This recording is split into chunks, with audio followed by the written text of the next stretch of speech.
This is a National Academy study in response to a request from the U.S. Congress about low exposures on environmental and occupational exposures or radiation.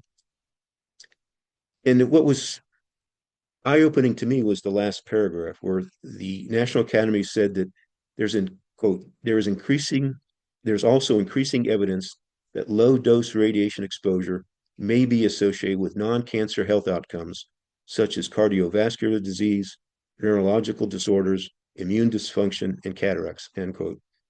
The radiation exposures themselves, as I'll get to in just a second, are bad enough and are causing quite a bit of harm, over $33 billion of harm to Americans. So, and if there's even more things that low dose radiation exposure causes, that cost is going to go up, not down. And then turn to what would the order, if the NRC adopted the relaxed regulations guidance mandated by the order, what would be the consequence? The radiation exposure limits for workers under 18 and pregnant women would be increased by a factor of 10. Thus, if 10 persons were harmed by exposures now, 100 persons would be harmed at the relaxed limits.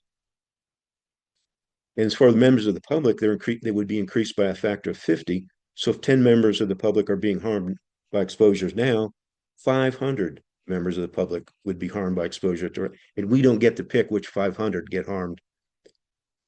So what would the financial cost be from the increased harm? To answer that question, I looked at the Radiation Exposure Compensation Act that was passed in 1990 that compensates workers at the Nevada test site and members of the public living downwind in Nevada, Utah, and Arizona of atomic above ground and below ground testing at the Nevada test site. Through July of 2024, that act had paid out more than $2.5 billion to settle nearly 42,000 claims. 10 years later, the Energy Employee Occupational Illness Compensation Program Act, that just rolls off the tongue, doesn't it? Compensated workers at nuclear weapons facilities for harm from radiation exposure. Through January of 2026, that act had paid out more than $31 billion to nearly 152,000 workers. It is bad. It not only sounds bad, it is bad.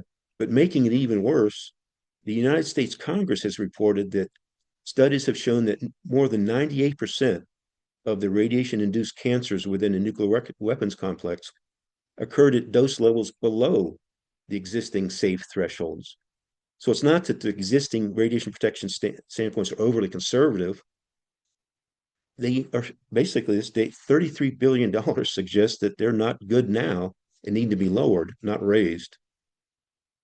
And this goes back to the point earlier where one of the petitions said that it's depriving the public of benefits of low dosage. And this might explain it. The public got higher dose rates, they would get harmed and they would be eligible for this compensation. But I think there's better ways for Americans to get money than through radiation harm.